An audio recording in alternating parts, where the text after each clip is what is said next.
Hi everyone, in this video we're going to be looking at A-level physics electricity questions, in particular multiple choice questions. They can be the hardest. So a couple of tips before we start. I'm going to try and use these throughout the video. Is basically as you go through, definitely annotate diagrams, make it messy. It's a multiple choice question. As long as you don't mess with the box, you're going to be absolutely fine. You can also redraw diagrams as well. I'm going to do that a couple of times if there's like a situation where there's a before and after. And definitely 100% make sure you know your rules of different circuits and imagine potential differences at each point, because a lot of these questions will talk about circuits where you're trying to work out potential differences between places.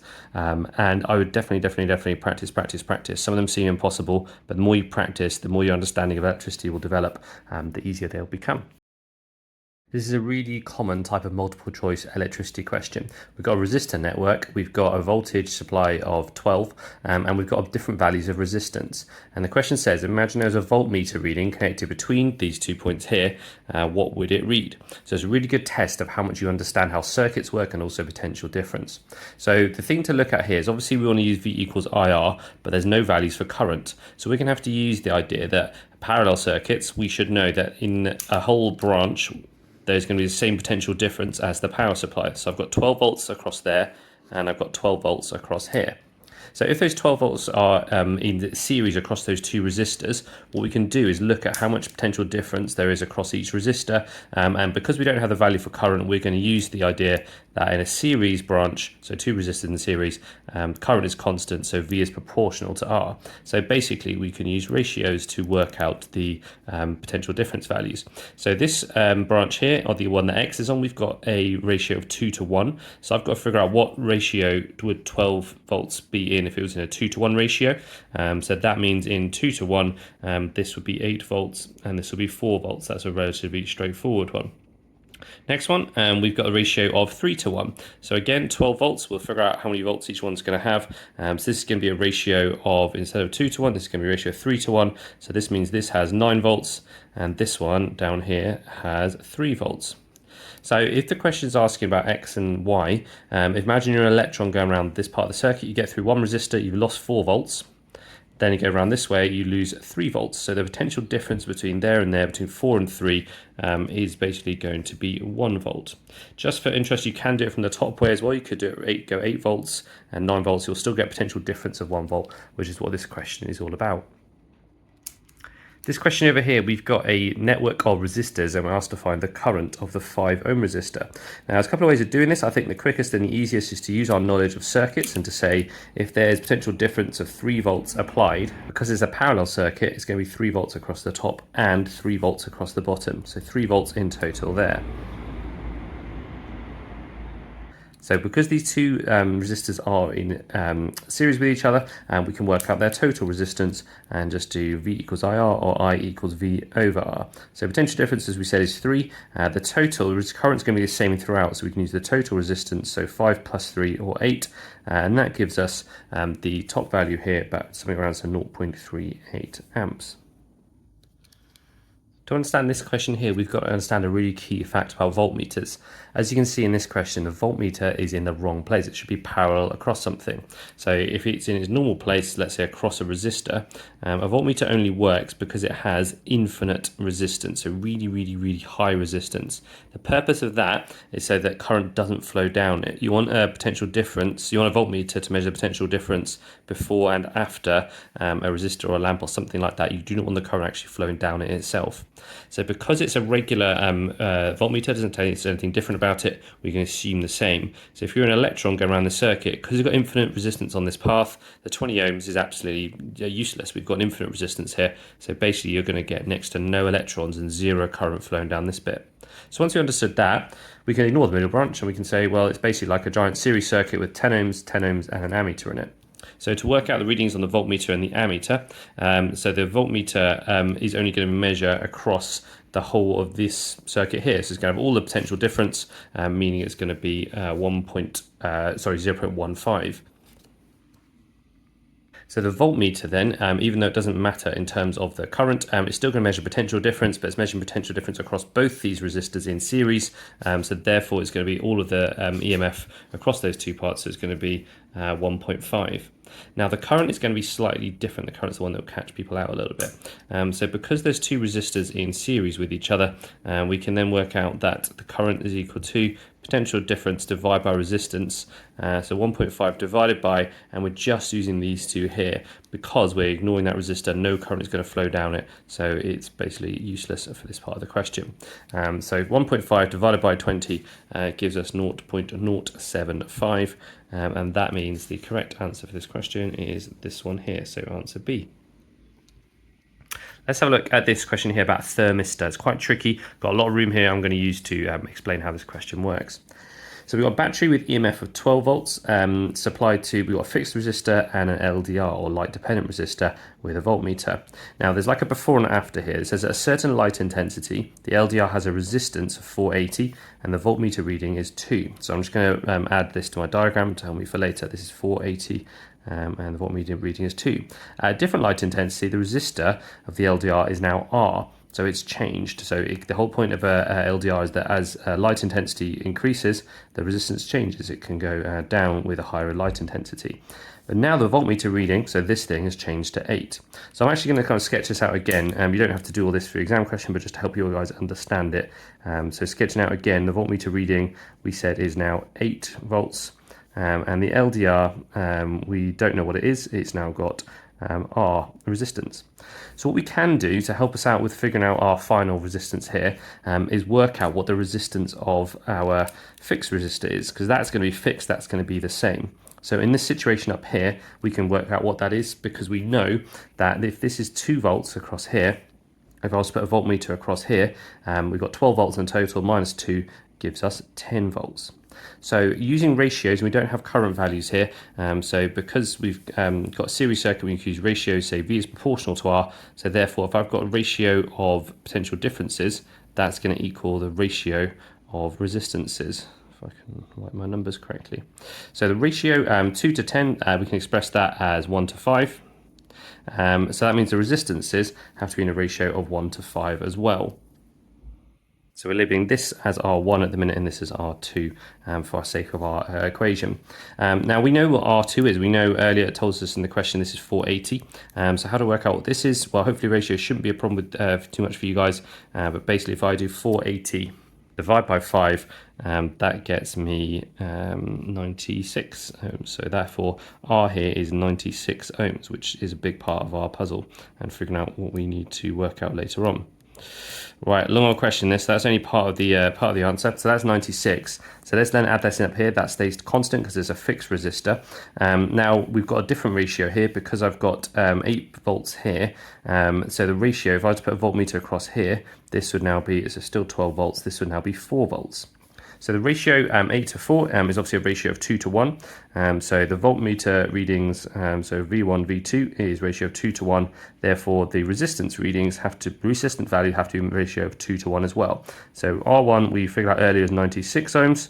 Therefore, R2, we just halve it, gives us 48 ohms, which is option A in our list there. So quite a tricky question. If this came up in a non-multiple choice question, that could be maybe 3 or 4 marks. So definitely worth understanding, even though it's only 1 mark on this paper. Resistor networks like this can really spook students out if they have a resistor network that doesn't look standard. Maybe it's on its side, it's got some funky angles to it, things like that. My most important tip is to redraw any circuit that looks a bit weird. Try and redraw it in a more standard format. So I'll do that here, down here. I'm going to flip it on its side because I think that's just easy. That's generally how questions look and how you've probably learnt the topic. So I can put P and Q. Instead of being at the left, they're now going to be at the top. So if I trace around the rest of this, the first bit's straightforward. I've just got a 4 R ohm resistor here. Now the next bit, I'm going to redraw this bit because I think it's quite tricky to actually figure out what's going on otherwise. So if I draw going from P, the electrons can either go down 4R, we just talked about that, or they can go through R. Once they've gone through R though, they then have a branch, they have a choice to go down either 3R or they can go further to the 6R one. So if this is R, I've got my 3R bit of the circuit, or they can branch down. Here's my junction to go down to 6R or 3R, and then back up again to this point here. The next junction, they met again, and they go through another resistor that's got R in it, and then it goes back up to the top, and my circuit is really wonky, so sorry about that. Now we've done this, the easiest thing to do, and I know people sometimes quite like putting this all into one equation together. Personally, I think just do it stage by stage, because it's very easy to mess up with your inverse fractions and stuff. So I would work out what this is overall. So we've got 1 over R equals 1 over 3 plus 1 over 6, which gives us 0.5 if you put that into your calculator. So 1 over R is 0.5, therefore R is equal to 2 ohms. So that's this bit here. So I can almost redraw it again and say, now I've just got a real simpler equation. I've got my 4R up here between my P and Q, and then down here I've got my R. And this network, which I just looked at, we said the same resistor value for that network would be 2, and then I've got another R over here. And that makes it a lot more straightforward, because if I'm working out my final bit of the equation, so that was just for this part here, I've got the total resistance equals 1 over 4R plus 1 over, and I've got R plus 2R plus R, which is going to be 4R again. So overall, 1 over the R total is going to be 1 over 2R. Therefore, the total resistance, flip it back over, is going to be 2R, which is option B in this question. Next question we've got is about power, and we've got power in different resistors. We've got a resistor here, and we've got a little small network of parallel resistors in a big series circuit. We've got no values, so we're just looking at what the relationships are between current and power in this question. So because this is a parallel circuit, this current here, if I was to have an ammeter here, this would have a certain current. Now the current will split into halves because the resistors are identical, and you'd have half the current going up here, half the current going down here. So for our ratio of power, X versus Y, hopefully it's obvious that we're going to have double the amount of current going across X as we are Y. So I can express that and say Ix is equal to, so 2 times the current in X is equal to, so when we're setting up our equation, we're going to use P equals I squared R, because we know resistance is constant in the circuit. So therefore, if I've got P X, that's going to equal I squared of current X times R, and then divide by PY, and we've got the current in Y squared times by R. Now, as we said earlier, the current in Y is going to be half that in X. So we can sort of insert a little value up here. You got to write 0.5 down there or 2 up here, it doesn't really matter. But the important bit is, because it's squared, because it's I squared in this question, that's the same thing as saying 2 squared equals 4 of our values, so times by R, which can lead us to, so R's cancel, and we've put the factor of 4 in there, so therefore it's going to be 4 times as big, the top of the fraction versus the bottom, so the ratio is 4. This circuit looks really weird because we've got 2 cells, but instead of being in series, they're in parallel with each other. So if you have cells in series with each other, obviously you add together their potential difference. However, if they're in parallel, we need to know what happens to their individual potential differences. So let's say in this question, we've got EMF, each one has an EMF of 3. What would be the total PD if I was to measure across the total network? So imagine an electron going through the circuit. You either go through the top branch or you go through the bottom branch. You don't go through both. So you're either going to pick up 3 volts from here, or you're going to pick up 3 volts from here. But the V total is just going to be 3 volts regardless in a parallel network of cells. So if I'm measuring the voltage across that, there's nothing else here that's providing PD. The rest of it is only a series circuit. Even though it looks a bit weird, we can sort of just treat this as if it was 1 basically. So the potential difference is going to be 3 volts. So one of these 2 here.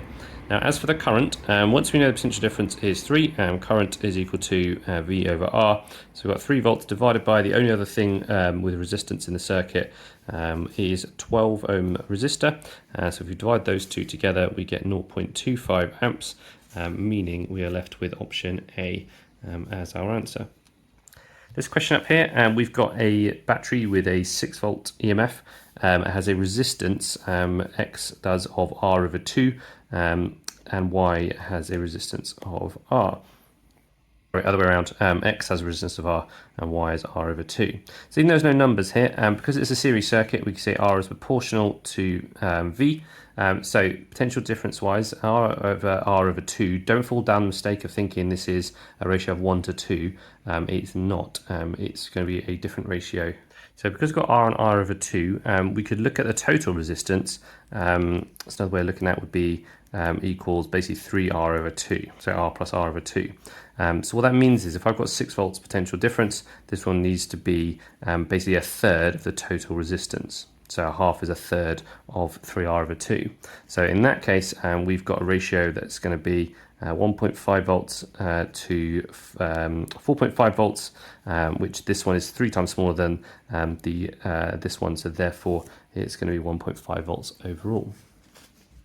In this question, we've got to apply Kirchhoff's laws to something which doesn't even look like a circuit. We've just got a junction. So I've got 3 amps of current going down past this resistor. Then I've got 4 amps flowing past this resistor down here. So the question is, what is the potential difference if you were to have a voltmeter between P and Q? So to be able to solve this, I'm going to sort of do it stage by stage. I'm going to do potential difference over across this resistor and then potential difference across the next resistor. So the first one is relatively straightforward because I've just got 3 amps and I've got 20 ohms. So therefore, if I do V equals IR, that equals 20 times 3, which is equal to 60 volts. The next one, once another current comes in, is a little bit trickier because I've got 4 amps coming in here. However, I've still got current flowing from here. So adding together 4 and 3 amps, I'm going to now have 7 amps flowing through this resistor. So 7 amps flowing through my 30 ohm resistor is going to give me a potential difference of 210. Now what we do at that point is then to say, well actually, some people might think you minus them, you don't. It's the potential difference. So the electrons coming down here as part of a circuit, let's assume they have 0, they might not, but the difference in there, they're going to lose 60 volts, and then 210 is going to be a difference, you have to add them together. So this question is going to be 270 volts because it's 210 plus 60 added together. This is a really weird looking question. You've got a voltmeter connected between 2 bits of a parallel circuit, 3 resistors, and you've got a thermistor in there as well. It says at the start the voltmeter reading is 0. Then the temperature gets increased and the voltmeter reading changes. Now because there's a thermistor, we should know that resistance decreases when temperature increases. So what that means is that as temperature goes up, this value of resistor has actually gone down. So we've got to go through each of these stages at a time, each of these parts of the question at a time, figure out which one is going to restore the voltmeter to 0, which one's going to mean it's 0 again. So because potential difference is the difference in potential between here and here, what we've got to try and do is make these basically change this part of the series circuit again so that it is the same as this part of the circuit. So the ratio of potential differences is basically the same. So if I've got R going down there, if I imagine I have a small voltmeter reading here, that would also mean the voltmeter reading decreased because V is proportional to R in this case.